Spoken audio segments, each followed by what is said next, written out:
justice would treat you with kids' gloves. But if you're just a fish vendor in Quezon City or in Navotas, and if you violate quarantine protocols, if you violate this particular Republic Act, this particular law, then definitely you will languish in jail. So I hope that the Department of Justice find it in their heart of hearts that they have to dispense justice, and they have to revisit, and they have to ensure that a crime that has been committed should be punished. And Senator Coco Pimentel should face the music, and he should pay, and he should be hold to task and be responsible for the illegality of his act. All right, Attorney Rico, let's follow the DOJ's argument for a second. Does this mean that all cases filed versus quarantine violators should have been dismissed since they're actually not public health officials? Or does this, I can phrase it another way, does this set a precedent for other quarantine violators technically? Well, they should apply the law to all, and they have to have only one interpretation of it. And yes, I would agree with you. Because of this unjust decision, just to ensure that Coco Pimentel would go scot-free, they are now opening the floodgates, that violators would now use this Coco doctrine just for them to violate protocols, just for them to breach protocols. And now, the Department of Health would be rendered inutile. And who would now enforce this law? Even now the lawmakers are now the lawbreakers. So this is very, very dangerous because we are still in the middle of the pandemic, and then there would this be decision just for Coco Pimentel to have a way out.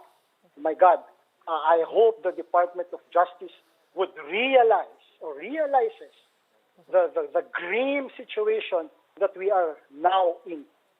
All right, Attorney Rico, how possible is it? Is it within the realm of possibility that the DOJ will revisit it and say, hey, you know what, we made a mistake, we're going to rejudge it or change our minds on this? Is that even possible? Or for your part, can you take it to some other avenue? I won't bet on it, not on this lifetime. They've been very callous with power. They don't even consider that. And they think that they could always get away with a crime. So I just hope, and I hope that we would have a more objective approach to it.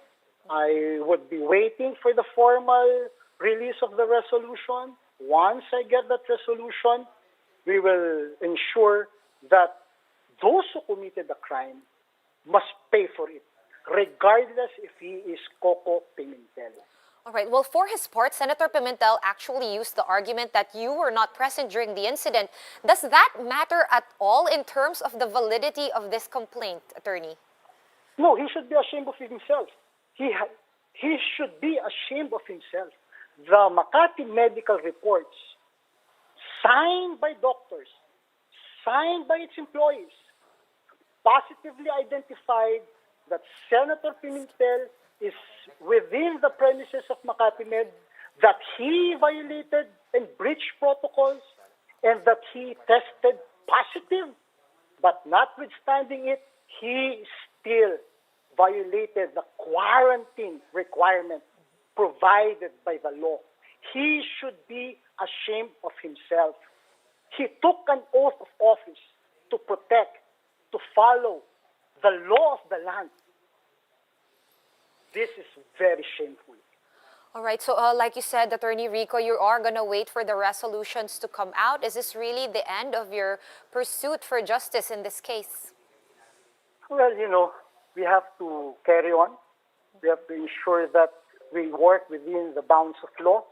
And as a lawyer and as a former law dean, I have to set a good example to my law students, to all those in the legal profession, those in law schools, that at the end of the day, justice must always be served, no matter how difficult it would be.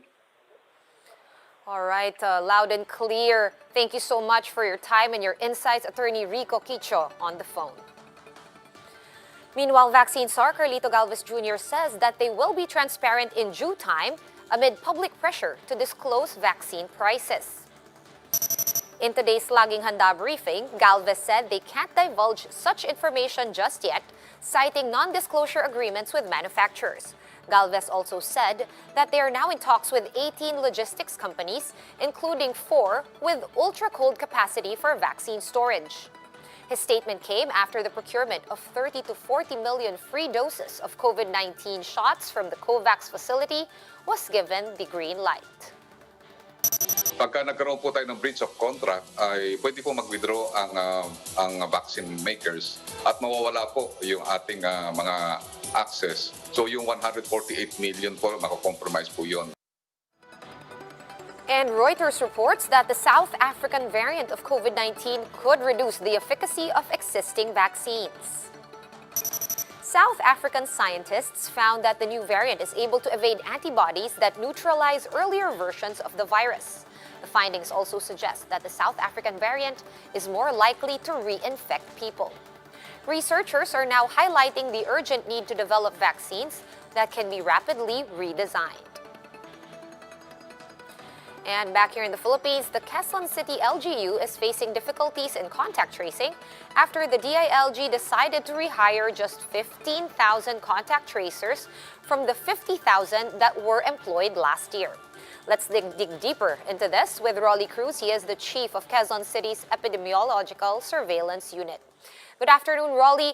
Exactly how insufficient are 15,000 contact tracers? Kulang ba talaga ang 15,000?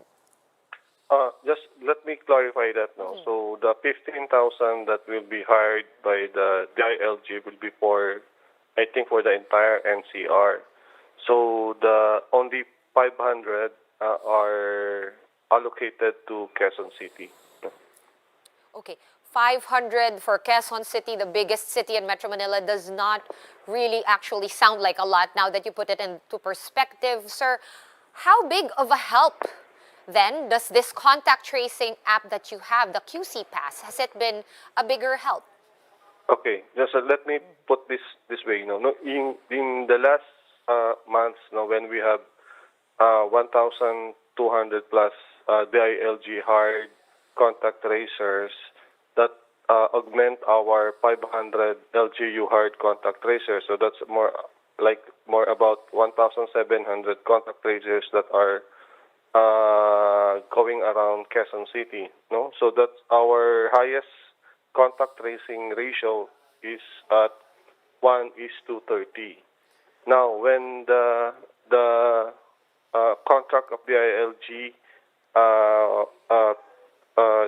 ended in last December, our contact tracing ratio is down to 1:10.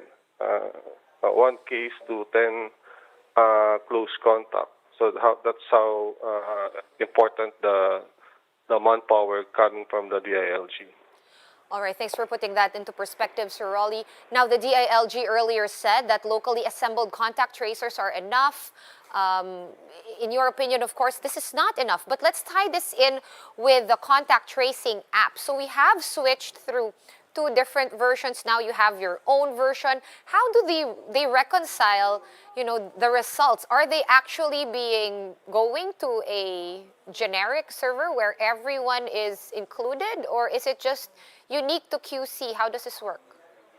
So we're initially trying this to Quezon City only at this time, no. So all establishment, business establishment, and workplaces are encouraged to use this QC pass, no. So the beauty is that it is being handled by Quezon City CESU, so that we'll be able to link this to reported COVID cases in our city. So that's the idea of the whole system, no? To track people who have QC pass that are COVID positive, so that we'll be able to know where he was in specific date and time. I'm assuming, Sir Rolly, that people do slip through the cracks. Either they don't comply personally, or maybe they went to an establishment that was non-compliant. What happens then with these people that manage to fall through? Oh, that's it's enforcement problem, no. So we need to make sure that the establishment enforce this rule. This is directed also by the IATF. No, all establishments should have an electronic contact tracing application. So we really have to make sure that all establishments are following these regulations. Otherwise, it will be very difficult for us, especially those who go to the establishment without doing incorrect registration, or still using the manual contact tracing system. No? Okay, Doc Rolly, one last question. Just checking in on those 4 contacts of the first case of the man from Barangay Kamuning.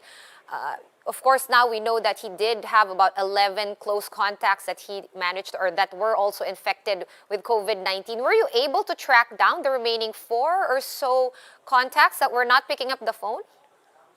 No, let me clarify that. No? So the only COVID UK variant case in Quezon City is the original case, no, the index case.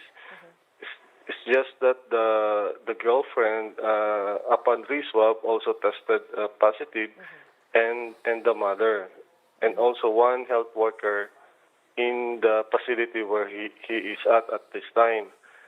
So, however, the rest of those that are positive, in the co-passengers in the airplane, are not really from Quezon City. No? Yes, correct, sir. But so that's out of your Yes, area of jurisdiction, coverage. yeah, Yes. yeah. All right, thank you so much for your time and all the clarifications, Dr. Rolly Cruz, head of the Epidemiological Surveillance Unit of Quezon City. For more updates, visit News 5, the Philippine Star, and Business World online. Visit our website, onenews.ph, for more in-depth analysis. You can also catch One News on the Signal Play app. Register for a free account at www.signalplay.com and stream One News live anytime, anywhere. I'm Sean Yao. We are One News.